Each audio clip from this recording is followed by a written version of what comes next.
Hello, everyone. Welcome to Par None Pod, episode 3.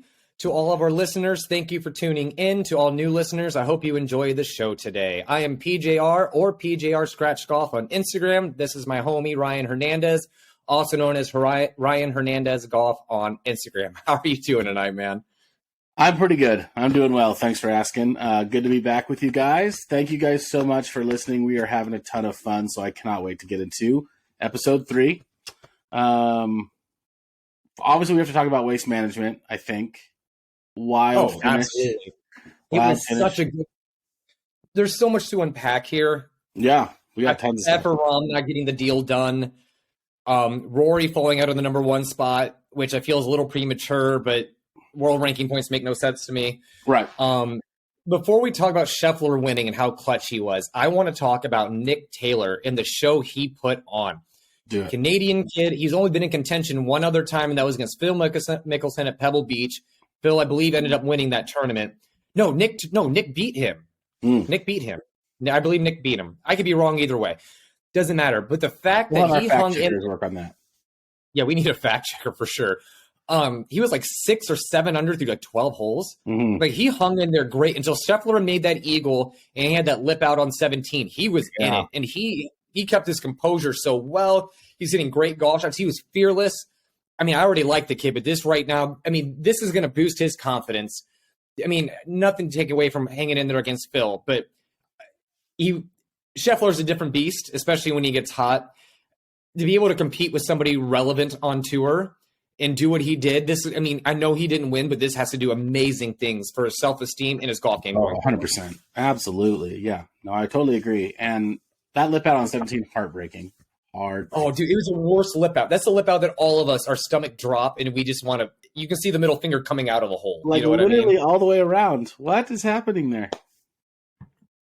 Golf gods were not on his side that day. It was the day for Scheffler. Speaking of Scheffler, what a performance! Actually, I thought he was kind of wobbly out the gate. I mean, he did birdie the first hole, I think, but I had some. Is he going to get it done? Is he going to get it done? But I think him being able to pull on previous experience from the waste management. And once he got rolling, he had the fist bumps going, like he was into it, which to me, I love watching golf like that. You know, we grew up watching Tiger, right. The fist bumps, the intensity, like that brief moment where that emotion comes out, like, you know, they wanted that shot real bad. As much as stoic golf is so respectable to me, I love seeing these guys get into it. I love seeing the fist bumps, and it gives an energy off. They start feeding off the crowd. And when you do that, you suck the energy away from the other guys in the group. It is a very tactful thing that they can do and use. I feel like everyone feels like they need to be stoic out there. And no, kind of step on their neck, twist it a little bit. Like it is as much of a psychological game as it is a physical one. And I think what Scheffler did emotionally and physically out there was, you know, I know he won the Masters. He did a lot of great things last year. This might be my favorite win of his so far, though.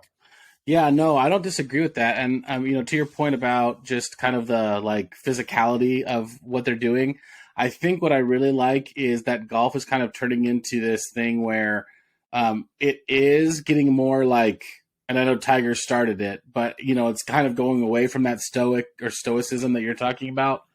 But it's like classy. Like a lot of it is like, it's almost like, it has to do with their personality. So if like their personality gets them to that point, it seems authentic to me. And it doesn't seem like some of these other sports, you know, especially like football, where you just get these like ridiculous celebrations that, in my own opinion, just seem like, man, you're like, this is your job. Like, what are you doing? Like, this is your job. So, I really like that. And so I just love that Scheffler like did that, but also just like classy. And it didn't seem like he was out there to like make Taylor or anybody else like feel horrible. He was just super excited, and that's how it came out. So I really appreciated that. Oh, for sure. I mean, he won. I mean, he won like a number 1 in the world should win. Let's put it that way. It kind of reminded me of Rory at the RBC with him and Justin Thomas dueling it out at the end. The way Rory won that, like, that is how the best golfer in the world wins. As far as him being number 1 goes, I don't want to say I disagree with it, but I do in the sense where look at this tear Rahm has been on. You know what I mean? And look at what Rory has just done in the last 6 months. You know what I mean?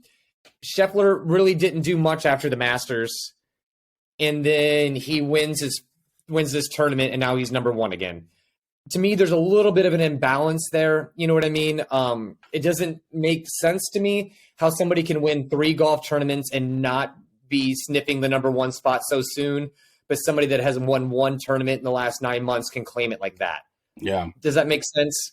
Yeah, it does make sense. I just wonder, and again, I don't really understand world ranking either because it's very confusing, but then I look back on it and this is the tournament last year that started him on his run, right? So you're looking at a 12-month span where he's won 5 times, even though it was front-loaded. So, like, again, I don't know where the cutoff is where it's like these start to matter less. But I thought about that too, and I was like, I don't understand how he's number one. And then I thought back to being like, well, he's got 5 wins in a 12-month span, which I think is more than either Rory or Rahm in that span, or at least they're tied. Yeah. So, so that's the only reason. And plus, he's got a major. So I don't know. I think it's a toss-up. I think you could like put those 3 names in a hat and pull a different one out every time, and I'd be like, yeah, I can see that guy being number one. Yeah, no, for sure. I had a point and I totally lost it with Scheffler. My fault if I interrupted it. No, not at all. I lost it like 3 times while you were talking too. No, him being number one. Oh, I know what I was going to say. This is the first time he's ever had to defend a tournament, and he won it. Yeah, that's pretty sweet. That's a cool thing. So the first time he's ever had to defend, he did it. So it kind of makes you think going forward, because you got to look at golfers. They all kind of have a thing, like a niche, something they're very good at doing.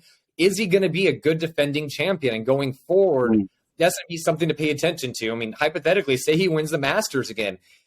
Well, is going to kind of be like a Koepka situation where he was defending his majors. I'm like, This tournament, it's his tournament to win. Like, so, I mean, the Masters, it's kind of like I've said on every episode so far, it's like the Open. I think age typically wins it, or a fearless young gun. And Scheffler is definitely fearless. So, and the one thing I love about Scheffler and watching him play is he's not dropping bombs and putts and stuff like that. He is sticking pins left and right.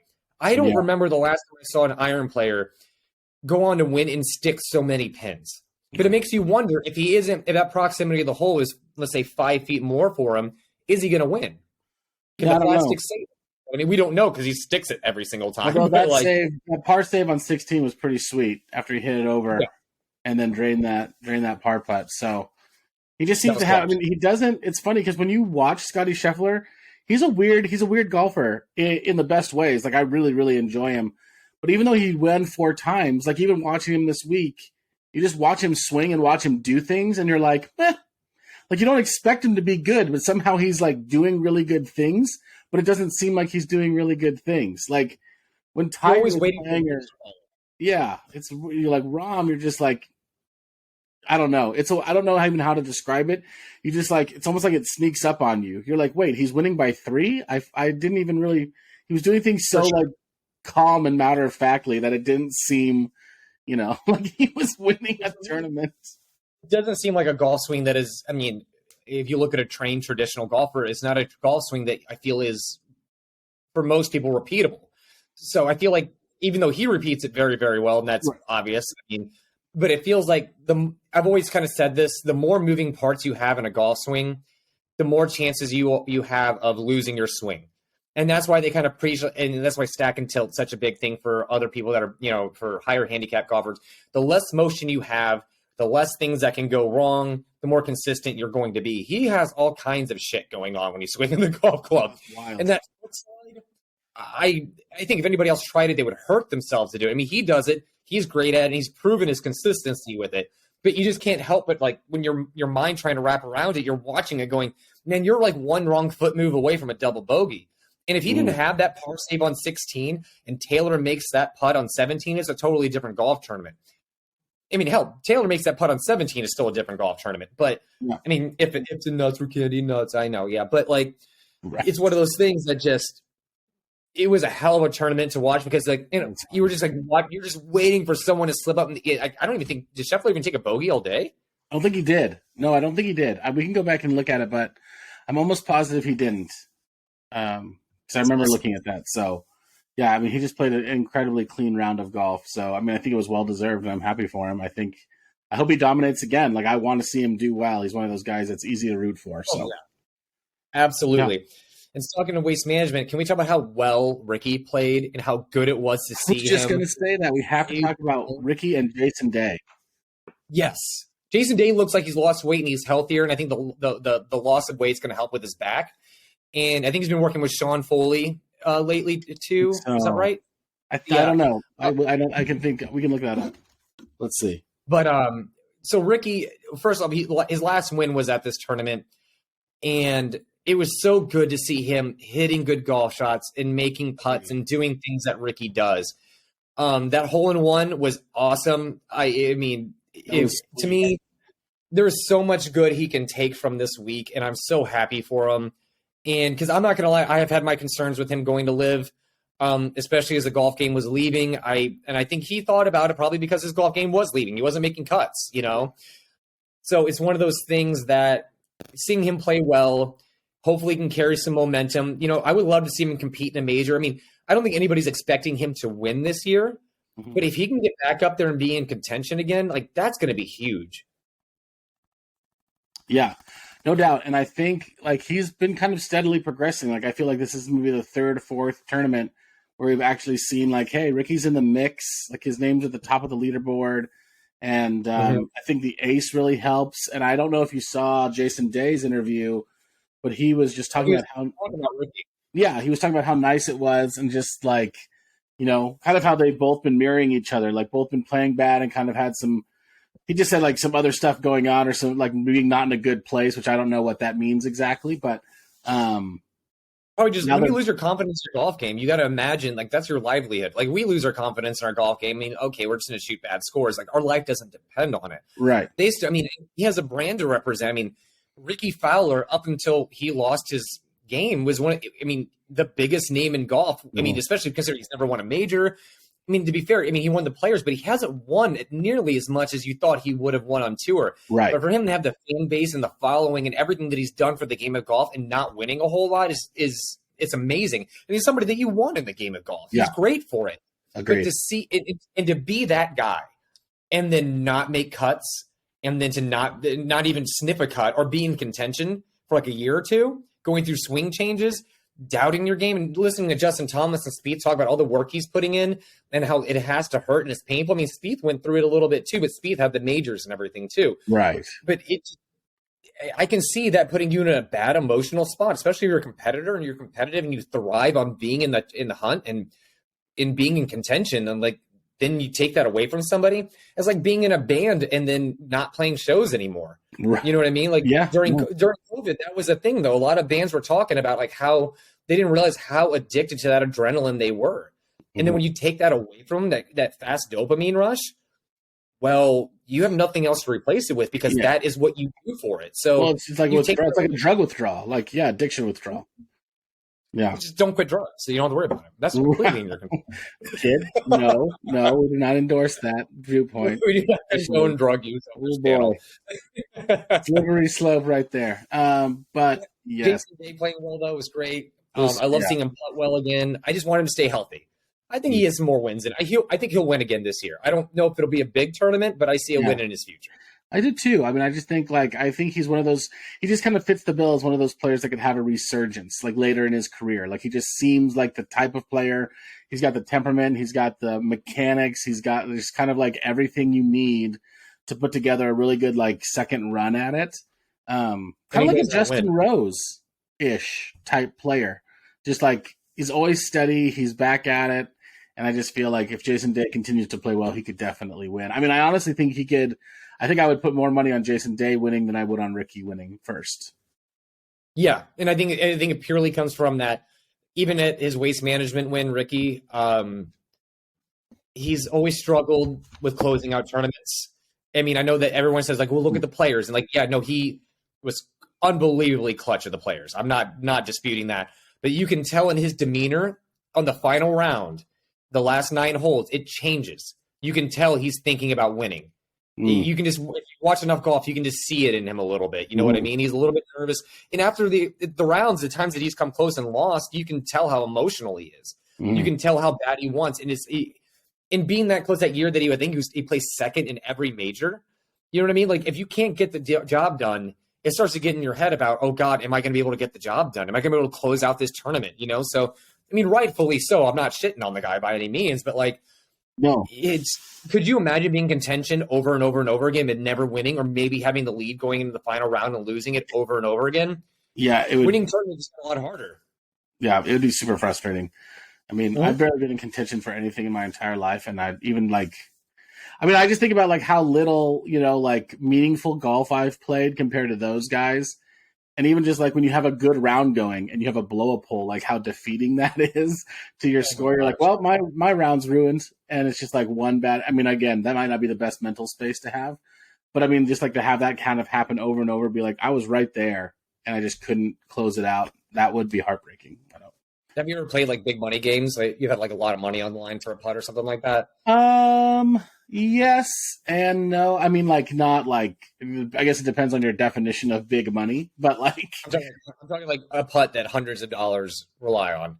Probably not not hundreds of dollars. Probably not. Gotcha. No, that's a good way to. I mean, what was it? Tribino said is like go out and if you want to feel pressure, go and bet like $5 a hole with $1 in your pocket or something like that. That's not accurate. That's not the quote, but that's the message. There's some truth to that too, because I've done it a few times, and you pucker up a little quick. Let's just put it that way. So, yeah. But a great way to kind of get those. I mean, like get those chops and get used to like putting with your heart beating. Well, that drill that I put, you saw that drill I put on Instagram. Yeah, great drill. It's actually, and this is a little fun tip if you're not following me on Instagram. This is a Sean Foley tip that he was working with a college student. College student was talking about how he struggled with pressure putts. And he goes, okay, so what I want you to do is I want you to run like a 25 or 50 yard sprint. Then I want you to come grab this putter and make like a 3 to 5 foot putt. And he would do it over and over and over again. If you can make a putt with your hand shaking and heart racing that fast after doing a sprint, that it's almost an identical situation to the pressure that you're going to be feeling, at least from a physical perspective. Right. So if you want to practice on getting better at clutch putts and hitting clutch shots, I mean, do some burpees, do some jumping jacks, whatever it takes to get that heart beating up as long as it's appropriate. Like don't be doing other things, unsavory things to get that heartbeat up. But like it works. It'll absolutely make you a more of a clutch putter and you get a good workout. So it's a great way to stay in shape. There you go. Getting ripped with PGR golf and clutch putts. There we go. Why didn't I do that first? Totally missed my opportunity. That's right. There you go. That'll be your next Instagram live right there. There we go. Now the speaker of the management. How do we feel about that? I mean, it has. If it's going to happen, it has to happen at the waste management. Obviously. Yeah. Yes. I mean, I don't even know what there is to say about it. Like hilarious and also just like disturbing and offensive and just awesome and the whole thing. They ran the gamut. Yeah. So for me, first off, if you're following me on Instagram, stop tagging me in that stupid effing picture, please. Like that. The amount of people like, hey, did you make it back from Arizona? Okay. I'm like, funny. You're so funny. Yeah. It is funny. I had people sending me text messages too. It was, oh, God damn it. Seriously, guys. But like, I will say this. Not PJR. No, it was not me. I would not streak. I wouldn't streak. No. I might do something else stupid. You might find me passed out by the beer tent, but like, you wouldn't find me running naked. But if it's going to happen, I don't want it happening all the time. But I think the waste management we need the waste management for stuff like that. Because it taps into a group of people that golf typically doesn't tap into, and it does help grow the game, whether we like it or not. Now, my concern with it is that it's going to keep escalating year after year after year, and I don't know how much worse it can get than some guy running and doing a strip tease on the 17th pin and then jumping into the water. I mean, unless there was like a group of them that did it, but like. My concern is only going to keep getting worse, but at the same time, it's the waste management. Let the people have their fun. This is what the event's about. Let them go crazy. Let them get drunk. Let's bring these people in. Let's show them that golf is fun, and it can be fun. So let's not ridicule it too much. Like, do I agree with it? Absolutely not. Like at the Masters, that would be terrible. Well, first off, they probably shot the guy with the taser. But like, if not something worse. Yeah, exactly. But like for the waste management, let's just give it a free pass and move on with our lives. I think at least from my perspective, that's where I stand on it. I mean, I think I'm along the same lines. I mean, like I grew up with like a very old school dad, like golf dad. So like everything was very much about tradition, which I appreciate. But I also see like if you want golf to go into like that direction of touching like more people, then you have to kind of adjust with what's going on because just people don't want to play, like collared shirts and pleated pants anymore. It's always been a very like rich white man sport. And so if you want to broaden that, then you have to be okay with those kinds of things. I agree with you in like, I don't want it to escalate. And my only like fear is like you're saying, like the next guy's like, well, how can I one up this guy? And somebody's like grabbing a club out of a player's bag and trying to like Happy Gilmore pony ride down it, or, like trying to like get with a player. Not that some of those players can't handle themselves, but just like, where's the line of like, okay, whoa. Like we don't need to be like touching people or any, players that are trying to. You saw that guy. There was like a year ago that went up and grabbed the club out of Rory's bag, right? It's such a wild thing. Like I still am just like, Rory's reaction was yeah. He was just like, he wasn't even mad. He was so confused. Like I would have been too. This guy just walks up, grabs a club, and just starts. I think he even hit a ball with it. And Rory's like, "What the?" I think he probably thought somebody was messing with him. He's like, "No, this is just some random dude." And we're just like, "Yeah." I mean, I can't imagine. It's so funny. Or like the remote control ball with Rory too. Like, okay, that was so the issue that I had with that is it was during the final round on Sunday, wasn't it? I think so. Yeah, no. If you're doing it like on Thursday, Friday, maybe even moving day, I don't like it. I mean, nobody should do that. Don't mess with golfers.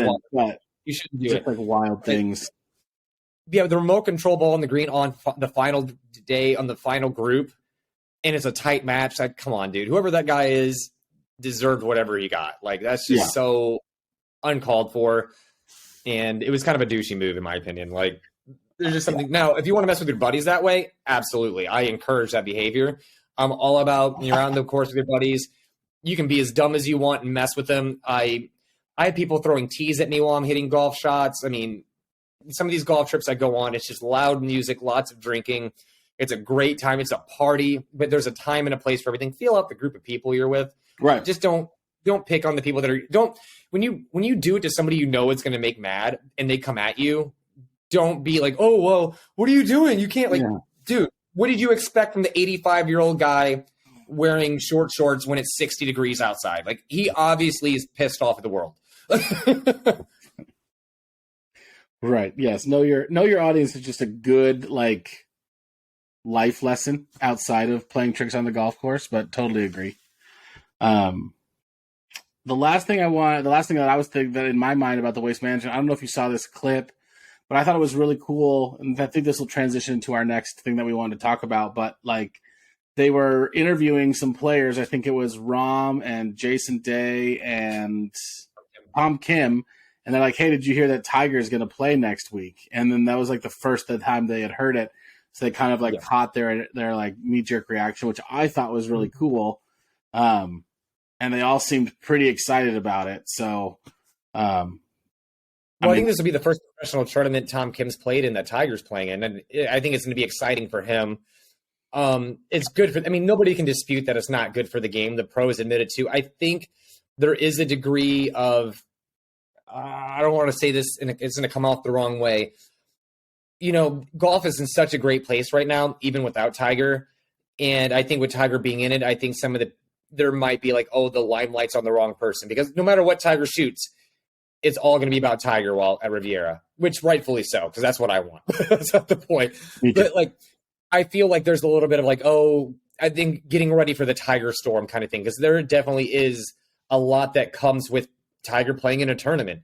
You know what I mean? There's a lot more fans. Everyone's following him. There's an energy there that will probably never be duplicated unless there's another Tiger Woods, which could be Charlie. There's a good argument. Charlie, that kid doesn't, if Charlie can't make it, that just shows you that it takes a special kind of person, because he has the best physical and mental game coach in the world teaching how to play golf. And if that doesn't get the job done, then it shows you that it has to be like an innate personality trait that you have in order to do something that Tiger did.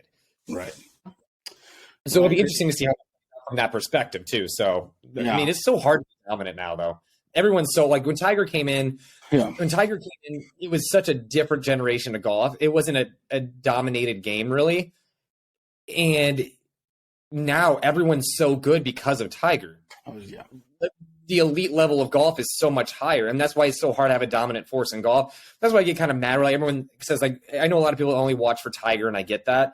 But at the same time, though, the reason why golf is so competitive and we don't have a dominating force on tour anymore, that's because of Tiger. Yep. You know what I mean? That's exactly why. Because everyone's so good. Everyone, I mean, it used to be like you would have a handful of good players and a bunch of other players that are also very good, but you knew, you're probably not going to win. They might win once if they're lucky kind of thing. Now, we're going in these tournaments, these designated events, you're like, anyone could win it. Any of these guys can go out there and put out 4 days of great golf. I mean, you could have 3 of them do it and have a great duel the last day. Where when Tiger was in the ropes, well, Tiger just is out there like people were playing for second. Right. People aren't playing for second anymore. People are still going after each other's throats, which I love. I love not knowing who's going to win each week, who's hot, who's not. You got 2 hot players dueling it out, even better, you know? We didn't get that with Tiger. We just watched Tiger wipe the floor with everyone all the time. Yeah. No, I mean, those are all good points. I don't argue with any one of those. I mean, like selfishly, and I know you're the same way, but I'm just like a ride or die Tiger guy. That rhymed, and I didn't even intend it to. Yeah, so I think like him being at Riviera is just going to be great. Like I'm excited. I think Tiger still makes me want to watch, although I watch golf all the time. There was like a season before I was like doing this for a living where if Tiger wasn't playing, it was really hard to get into watching golf. I think that's changed just because of what you're saying. Like there are so many guys that are so much more fun to watch, and kind of to our point earlier about their personalities are really shining through. And that is a direct reflection of like Tiger kind of breaking the mold of just like, you know, oh, thank you, but like getting into it. And I think, you know, like you're saying, I hope Tiger can win again. I hope he can at least be competitive, like, and just be in the mix with these guys. I mean, you know, he gets a lot of hate now on the internet, but the guy played in 3 majors last year and made the cut in 2 of them. So it's why is he getting hate? Well, just because people think he's washed up. He shouldn't play anymore. He's wasting, you know, time. Here's a message to everyone that's saying Tiger's washed up and can't play anymore. I want you to knock on his door and go out and play 9 holes with him and tell me how washed up he is. All right. This guy has had how many surgeries? He was in a terrible car crash, and he's still going out there and getting after it. Half those people making that comment get a cold and call into work. I don't care. He's not washed up. He's still the greatest golfer to have ever lived, and he will still wipe the floor with pretty much anybody any day. So you can say he's washed as much as you want, and you go, oh, he's out of his prime. Do it. I want you to say it because it pisses him off more, and it pushes him more to get out there and win and prove you wrong. Because every single time they said Tiger couldn't, what did he do? Yeah, he did it. Yeah, for sure. His batting record is 1,000. So what? No, you're right. Yeah. Yeah, no, 100%. And I think one of the reasons what you were talking about like the reason we don't have a dominating force is because everybody kind of like gets after it like Tiger did. Well, you know, one of the things that I think is interesting is that Tiger never, it seemed like, and I know this is not 100% fact, but it's pretty close, is that, you know, Tiger never really stumbled down the stretch. Whereas like when you watch golf now, even though those guys are really good, there's a not a good chance, but there's always a chance that one of those guys is going to stumble and kind of really pave the way for the other guy. You know, kind of like who's the first guy that's going to make a mistake, and then that's going to open the door for the other guy. And that's just like, you know, even with Rahm being so dominant, or Rory being so dominant, or Scheffler being so dominant, like they just never had to, like Tiger was never going to make a mistake. So I think even if he was playing against these guys now, if he was in his prime, like, I mean, I think he would still dominate just because he was never going to slip up. Like he was never going to be, you know, Mito Pereira and put that ball in the water on the left, when he had it in the bag. He's just never going to give that tournament to Justin Thomas. So Justin Thomas doesn't win that if he's in the Tiger era, or anything like that. Now, I think more guys give Tiger a run nowadays than probably back then, but at the same time, like, I don't know. I just think it's so interesting that it's just like Tiger never stumbled, although you can, even like Rory, Rahm, like those guys will stumble on occasion where you just never saw that for like almost a decade stretch of time, if not more, from Tiger, where it's just like, dude never stumbled, and I know, and you can go and see all those. I feel like on Golf Digest's Instagram, or pick an Instagram account, there's always like a crazy Tiger fact of like, if this guy stayed as number one for the next like 950,000 hours, he'd still be like 3 years short of Tiger's record or something stupid thing. So Tiger's at winning. Tiger was so efficient at winning. That was something he was good at. Yeah, he was great at golf and all these things, but he knew how to win. Mm. And when he put himself in that situation, he knew how to get the job done. He got a lot of practice doing it too, more than most. Yeah. So that alone is a big reason why. And two, as far as escape artists go, and I'll give Jordan Spieth the shiniest silver medal next to Tiger, but Tiger had a way of willing the ball in the hole and hitting shots that were completely unfathomable. Even if he took himself out of a hole, like, have you ever watched like his miraculous pars? Like trees on the right, trees on the left, barely got it out of the trees on the left, hits it on the green, makes a 40-foot putt for par. That wasn't just once or twice. He did that all the time. You know what I mean? Or he chipped in, or he just had a way of getting the ball in the hole, like better than anyone. And I think that's what people don't realize is I went just a couple months ago, I went down this like, I don't know if rabbit hole, but just like deep dive of like I went back and watched like all of the tapes of his major wins. And that's just one of the things that I noticed that, like I missed when I was a kid watching them, is because all you do is see the highlights, like the famous like reaching Pebble Beach in number 7 on 2 in 2 shots or whatever it is. But you never think about like how many shots he saved, like how many pars he saved, or how many like holes. It's like, well, he got by with a bogey when that should have been a triple bogey. So he only lost a shot and he was able to get that back, and he could have been down 3, or like you're saying, just like can putt after putt after putt to save that par, when it's just like that putt was really tough. Like that was a 23-foot breaker down the hill sliding. I just was really reminded of just how many good saves he can make over and over and over again. It's just wild. That putty made to force a playoff with Rocco. I mean, what people don't really take into consideration here is, 1, it was a long putt. 2, he could barely walk. 3, he was putting on Poana greens. You could roll it as true as you want on Poe. You hit the wrong piece of grass, it's out of the hole, and he still made the putt. Yeah. Like, he literally everything going against him on that putt. Like, nothing was working in his favor other than the fact that he's Tiger Woods and he gets the job done, which isn't really a measurable statistic. Yeah. But statistically, everything was against him, and he made it happen. So, and going back to what you're saying earlier with watching golf, about you watching it because of Tiger, or you obviously watch golf, but Tiger being in the field gives it a sense of urgency. I mean, everyone's ears perked up. They're like, Tiger's playing? The person that hasn't watched golf in 5 years is going to watch golf. You know what I mean? Because Tiger's playing. So he's great for golf in every way, shape, and form. And the funniest thing about it, too, I think the reason why he always comes back to Riviera, other than it being his event, he has never won there. He's never won this tournament, ever. Yeah, that's wild.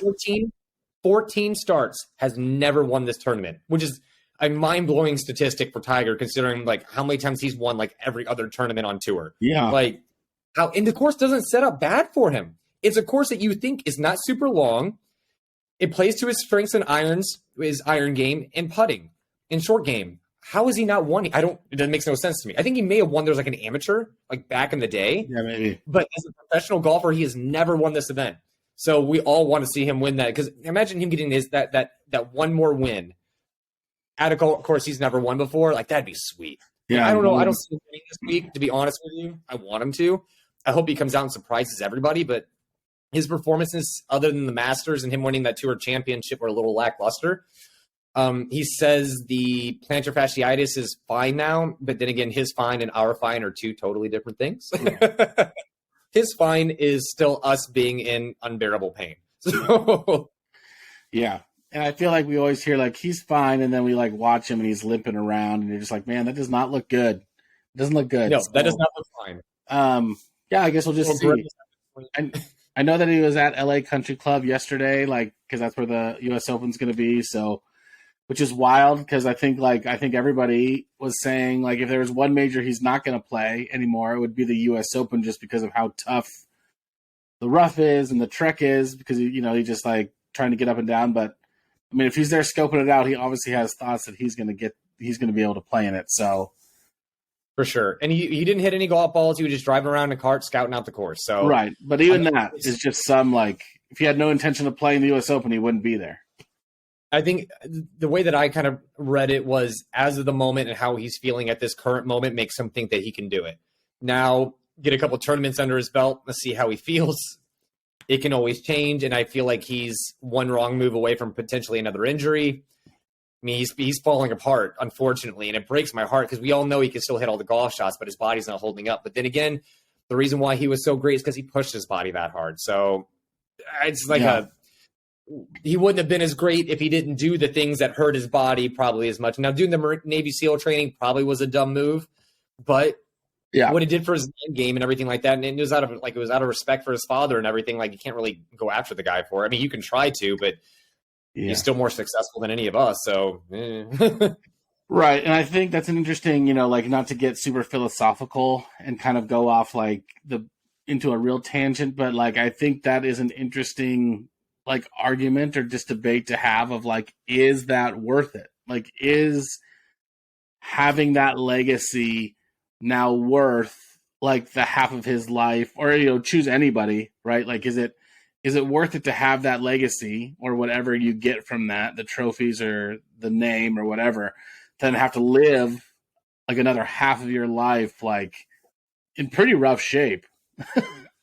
Well, I think for him, like, is that worth it? I don't know. I'm not saying there's a right or wrong answer. I just think it's an interesting question.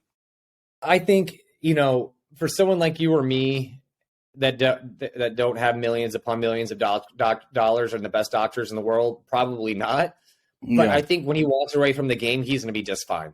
I don't see him. I think it's just the golf swing that hurts him, and him walking for 4 days. That's what gets him. Actually, I don't even know how much the golf swing really hurts him. I think it's more the walking.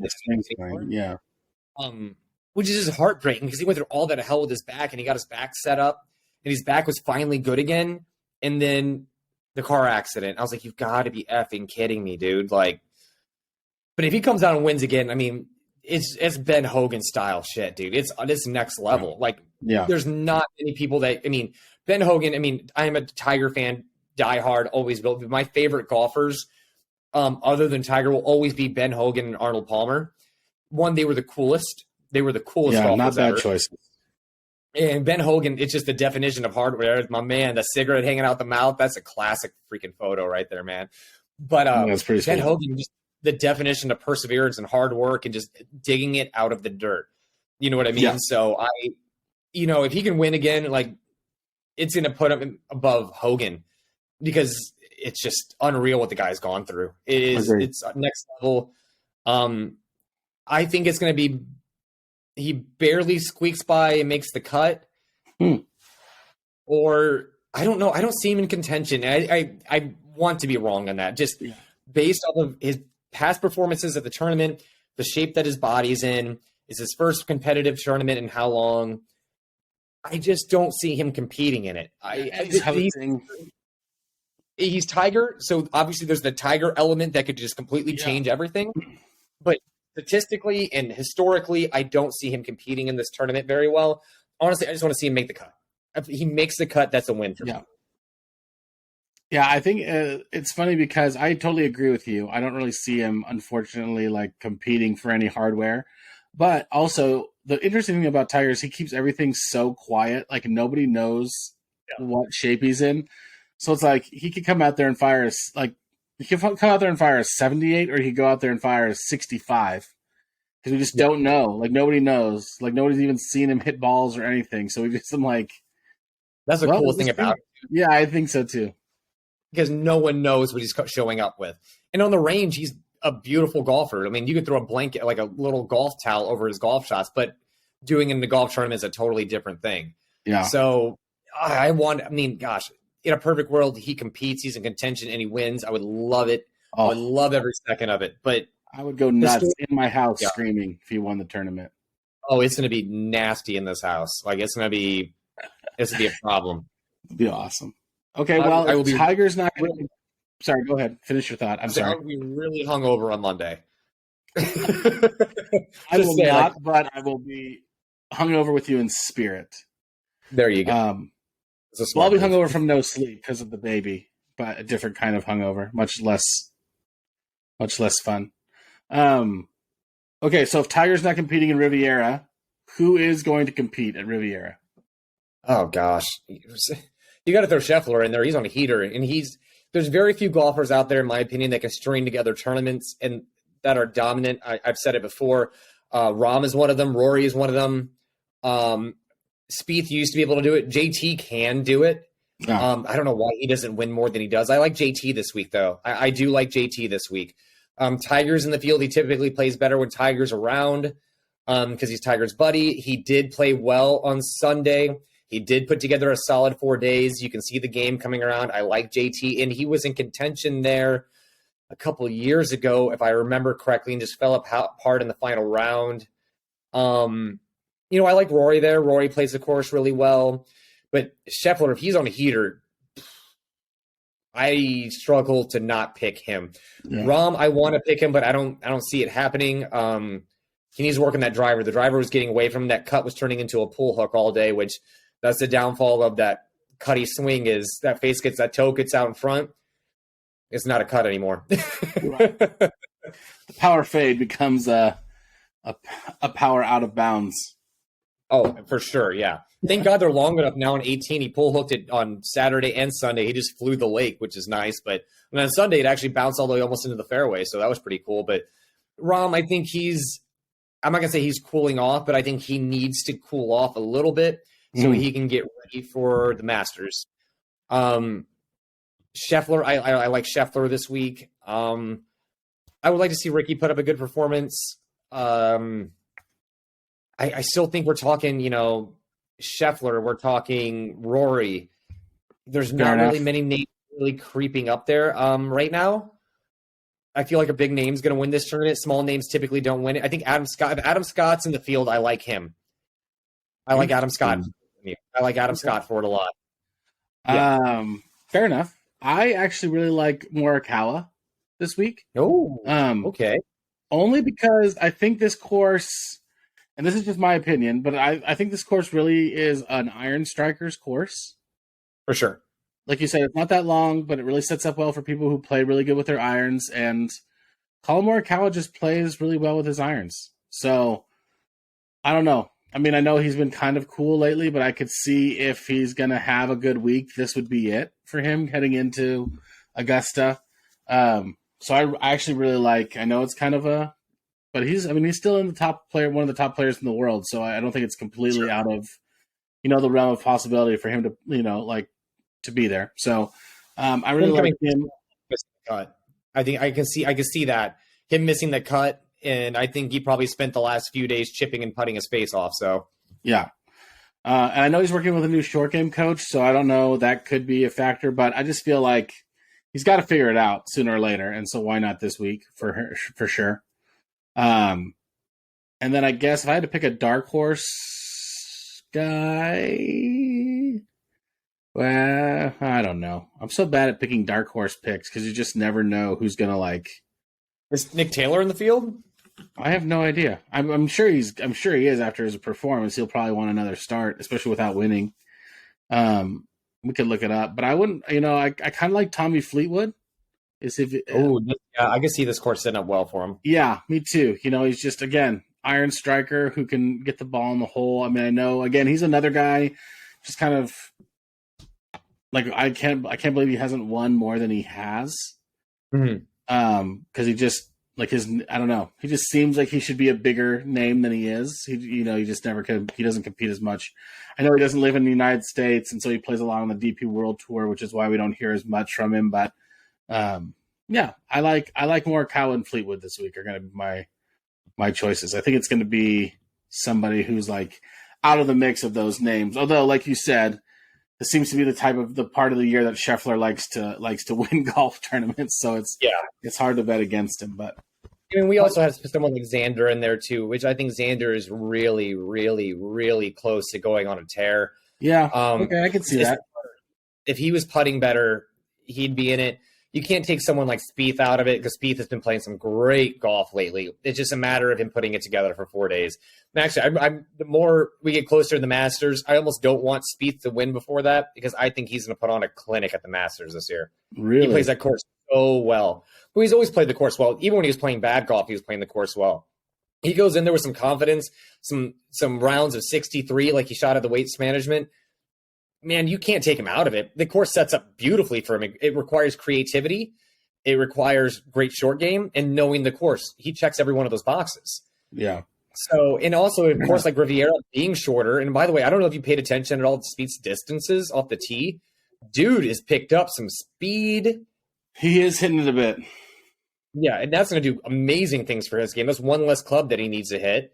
I mean, he's already a great iron player. But like I think Spieth, I mean, keep in mind, it is also a Ryder Cup year.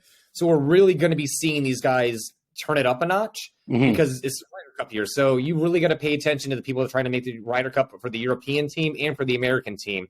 Those are the people you're going to be seeing the most of. You're going to be seeing them in contention probably more this year than any other year or any other like season. You know what I mean? Yep, 100%. You know who else I really like this week is Will Zalatoris. Oh, I keep forgetting about him because he got injured. I feel bad about that too. I'm sure. Yeah, you should feel bad. He's probably pretty upset with it. I'm sorry. You get a text from him later. I know he's playing this week because I saw his name on the Pro-Am list. And Tiger Woods is playing in the Pro-Am, by the way. But that's interesting. Yeah, I think. I mean, again, I just like Will Zalatoris. I think he's going to be. What's that? Him in his tight pants. Yeah, him in his tight pants and this wonky putting stroke. Oh, gosh. You can just see the yips when he putts. Like, it gives me, like, hardcore anxiety. Seeing him have to make a 4-foot putt, I feel his stress. That radiates through the TV into my bones. It's wild that you can be that good on that stage and still have that. Like, I don't know. It's wild. I don't get it. It just, you can see the putter come back, like... I know, it's like literally doing, like, one of these motions. Yeah. And then I think in one tournament he actually pulled it back and stopped. I was like, I've been there before. And when I saw him do it, I go, oh, he's in a dark place right now because I've been there. I know that. But when you pull the putter back, you're like, no. Like then you go to pull the putter and you go stroke. You're just. Yeah. Looks like he's writing his name in cursive. It's wild. No, 100%. Like it's a thing. Isn't the Live Mayakoba this week too? Mayakoba this week? Let's look it up. I can look up. Is it? I got to sneeze. I've felt the sneeze coming for the last 20 minutes. Is it going to happen? The great thing about doing a podcast where we don't edit anything is that you just get all the real life stuff. Yeah. You get all my sneezes. So Live is the Mayakoba the 24th through the 26th. So they're still they are 10 days, 11 days away. So and DJ, I'm awful tonight. DJ is he's like out of the world top 50 world rankings for the first time in forever too, and you know it sucks. And I understand that it's not probably accurate, but at the same time, you knew what you were getting yourself into when you did it. Like you knew. Like I don't think it's fair for these guys to complain because they said like this is what's going to happen. Like that's not fair. Like it's going to happen. You can't do that. Like we're going to do it.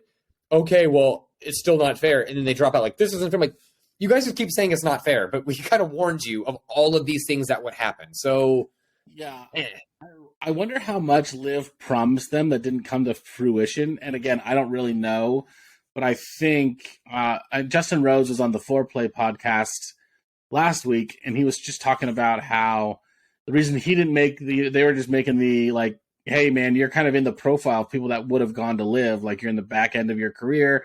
You're a European player. You know, you haven't won.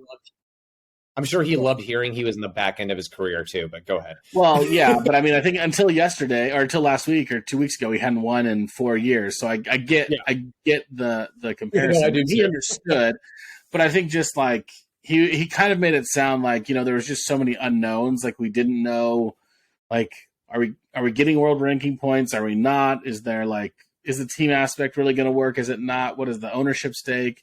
So I'm just curious of, like, some of these guys, although I'm just like, you're a big boy and you made a decision, now you have to stick with it. Like, I wonder how many of them, like, got promised something that they didn't actually get delivered to them, and now they're kind of stuck with this contract. And I also just think, like, regardless of what you think about Liv, like, it's established itself as a tour, like, it's not going anywhere. So, I mean, like, I think you need to give them world ranking points because they are playing professional golf. I mean, like, you're giving world ranking points to these other, like, very minuscule tours, and then it's almost like you're punishing Liv just because it's like he's the kid at school that you don't like. But it's like, well, you still got to like treat them a certain way. Well, there's a couple guys that actually aren't on any of the teams this year that are stuck in limbo right now. They can't play for the PGA Tour, and they didn't get picked up by Liv. So what do those guys do? Their livelihoods are at stake. So same thing. You knew the risk when you took it, but I do feel bad for those guys. It also makes me wonder, when these Liv contracts are up, are they going to resign? Yeah. And that's the thing, is like they're banking on them re-signing their contracts. And I think they will. I think a majority of them will. And I think, I don't know. There's so many unknowns with this right now. It has me stressed out. I just want an answer. I just want it to be done. I just want closure. I want to move on with my life. Yeah, I mean, I think that's the answer to, the answer to your question is another question is, what will Liv look like when their contract runs out, right? Like, I think they'll have no problem renewing it if it does turn into something. And it's like, this is a viable competitor to the PGA Tour. I know it came out that, like, virtually last year they didn't generate any revenue, which I don't think anybody is surprised by. But, like, I think if they can say that again. I don't think they will this year either. No, probably I'm pretty sure they paid for their TV spots. So they're just pouring money. I mean, the Saudis have an endless limit of money, and nobody can compete with that. But at the same time, CW11 golf's on. I'm probably not watching it. I'm going to be honest with you. I really don't want to watch any of these. They're not playing for anything I'm interested in. You know what I mean? Right. Like, that's been my thing too, is like, the PGA Tour has events that I'm like, I want to see who's going to win the Players. I want to see who's going to win the Waste Management. Right. What are you're making tournaments up out of thin air and then going, well, these are the best play. First, I'm really tired of the narrative. Well, these are the best players in the world are over on this tour. I'm like, shut up. No, they're not. Yeah. Stop. One of them is. Two of them are, maybe. Yeah. Stop pissing on my leg and telling me it's raining. All right. Yeah. Like, it's not what's happening here. They aren't the best golfers in the world. That's why they're there. Yeah. You know what I mean? You can make a case for Cameron Smith and Dustin Johnson. Other than that, none of them would stack up as the best golfers in the world. Right. So what am I watching for? So a bunch of guys that I were never in contention to begin with, playing for tournaments that you made up for a boatload of money, which I'm kind of against. Like, I understand the PGA Tour started ramping up their paydays.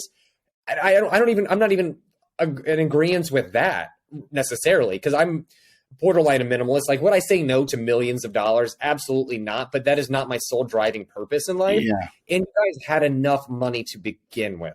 Mm-hmm. So it's like, how much do you need? I think it was Robbie McIntyre that was saying, like, how much do you guys need? He's like, traveling the world, playing golf and playing historical golf tournaments with the greatest golfers in the world wasn't enough for you. You don't like how they were governing that? Like, you knew what the system was when you went into it. Yeah. I mean, it was this, okay, if you don't like it, then go back to college and get a degree. Like, the PGA Tour is what it is. And yeah, they have their flaws and there's things wrong with it, but it's either that or nothing. And now you're complaining because something better came along. You know what I mean? Right. You were all good and chummy when the PGA Tour was the only one thing there. But the moment somebody gave you a bigger paycheck, you're real quick to shit on the PGA Tour. Like, come on, man. Like, I don't agree with that rhetoric. Like, you were so grateful for everything Tiger did and what the PGA Tour was doing, and you may have had your grievances, and all of a sudden now you're all sour and you hate them. Like, they're like, oh, we felt this way for years. I'm like, you're a multimillionaire. I struggle to feel bad for you. Anytime you can get on a private jet and travel somewhere, you immediately lose any sympathy that you could possibly get from me. Yeah. Like, just real talk. I mean, it is what it is. Like, I don't feel bad for you guys in your 17 car, or Poulter and his amazing car collection and how the DP World Tour treated him. Like, I don't feel bad for you. Like, you knew the rules, you broke them. That's what you get. Do I agree with them? No, but it's like, I don't agree with all the laws that are in place. And I realize if I break them, there are consequences for it. I can't go to the judge and go, listen, these rules are unfair, they're biased, and they're protecting these people. They don't care. It's the same thing. You're not above the rules, you're not above the law. Yeah. No, I think you bring up really good points. I think, I you cannot feel bad for Phil Mickelson or any of those guys for sure. No. And they just, it doesn't seem like a coincidence that they picked guys that you're already kind of just like, that guy's kind of a douchebag. Again, I mean, not that we have a huge voice in the game of golf and want to alienate any professional golfers, but like at the same time, like with, guys like Brooks, guys like Bryson, guys like Phil, guys like Ian Poulter, guys like Pat Perez, like they're already kind of known as these guys. I don't know if I want to say bad boys or even douchebags might even be a strong word, but it's just like, yeah, they're just not like the fan favorite. Like they're not the Rorys. I mean, Phil was a fan favorite, but for sure. But I think I guess I kind of lost my train of thought with that a little bit. But just to your point of, like you guys knew what you were getting into. Like none of this was a trick, and you got a fat payday for it. So like, go play your golf. I do think, like you said, there were a couple of things wrong with the PGA Tour that came to light, especially how they treat, like, maybe caddies are not treated the best. Sure. And, like, I like the minimum, like, they're going to offer, like, a minimum payment up front to a bunch of guys that is going to get subtracted from their winnings. But at the same time, like, hey, now we can actually make a living at this instead of, like, struggling week to week to, like, even eat or pay for our hotel. Which, again, I appreciate, but at the same time, just like you're saying, like, I would also kill for that opportunity where I just have to go work a real job and then pay for all of my golf. So, like, like you could be doing that. Like, you could work a regular job from Monday to Wednesday and then have to go pay your own way. So it's even hard to feel bad for the guys that are, like, really struggling to make it, although I know that has to be a grind. I like the grind, though. I like the grind. And I mean, and I'm definitely a minority in this because it's just kind of philosophically how I live my life. Being able to persevere and get through all of those tough times and dig it out of the dirt and know that you have $5 in your bank account and to know that things are rough for you right now, but you're still putting in the work, it pays off. It absolutely does. And then it makes you so much more grateful for it when you get it. And you don't, for me, it seems like the guys that went to live, there was a lack of appreciation for it a little bit. For the PGA Tour. And I'm not saying we shouldn't make the pathways to people becoming pro maybe a little bit more financially feasible for them, but I do like the whole idea that you have to go out there and work for it. I feel like it's just something that people seem to be losing a lot of, is like people don't want to have to sacrifice. They don't want to have to work as much for it. I'm like, the best, going back to Tiger, the greatest golfer that's ever lived, he wasn't even allowed at some golf courses. He showed up to tournaments and he just raceless crap left and right, and he showed up on the first tee and he's like, what's the course record? He went out there and he worked hard with everything. He probably faced more adversity as a junior golfer and amateur golfer than a majority of amateur golfers do, and he did more with his career than anybody else will ever do with theirs. You know what I mean? And if he could do it, I'm sorry guys, but you can do it too. I know it's hard and I know it sucks, but that's part of it. Like, it's not supposed to be fun. I mean, it is to a degree, but it's supposed to be the grind. That's what calluses your mind and makes you stronger. So when you get put in that position that you're able to win a golf tournament or to make the cut or save your tour card, you're prepared for it. You don't go, oh, okay, well, if I don't make it, at least I have this fallback cushion over here. I can just make a run at it next year. Like, no, like, this is your chance. If you don't do it now, you may not ever do it. That's going to make you perform better. Sure. That is going to make you a better person, and it's going to make you a better golfer. And I think that's my fear with golfers coming up, is they're not going to know that struggle that some of these great golfers knew. And I think this is what made those great golfers so great, was that struggle. Adversity builds character. Adversity makes you better. It makes you stronger. I'm not saying I'm not promoting adversity, like, kind of thing, but I'm like, but when it comes to sports, a bad thing to go through. No, it's not as bad as people are making it out to be. And I think the people that have gone through it and come out on the other side are so grateful for those tough times. 100%. But it's easy for the people that come through on the other side to say they're grateful. The people that have never gotten through it obviously aren't grateful and they hate it. So I get it. You put the same person in two different situations, they're probably going to respond based on the situation. But, I like the adversity. I like the grind. I think it's good for golf. And I love those hero stories, that person that is, didn't make any cuts and then they finally found their game and found their swing and they went on a tear and then that's awesome. You know what I mean? Like, don't hold their hand the whole way. Like, what do you learn? Like, For sure. No, I mean, I have nothing to add to that because I think it was very well said. So. Oh, thank you. Yeah. No, thank you. Well, I think we covered it all. You have anything else? Crocodiles cannot stick their tongue out. I don't know if you knew that or not. Important. Definitely write that down. No, none of you do that. You learn something new every day. Write that down, please. Yes, crocodiles can't stick their tongue out. We'll be hosting a quiz on each podcast. Make sure you're paying attention. Yes, take all of these hints that we give you, and at the end of the year, there's going to be a final exam. And it's going to be all random shit. All right. Well, thank you guys so much for watching episode 3. We're on YouTube, Spotify, Apple. If you can like us, comment, subscribe, that helps us out a ton. Please leave us a review, hopefully 5 stars. That helps us get found. Again, we're just here because we love to talk golf. We'd love to engage with you. I'm on Instagram. He's on Instagram. Ryan Hernandez Golf, PGR Scratch Golf. Feel free to reach out to us. We'd love to chat. We'd love to talk. And we're just thankful that you guys are here. So thanks so much, and we'll see you guys next week. Deuces. See ya.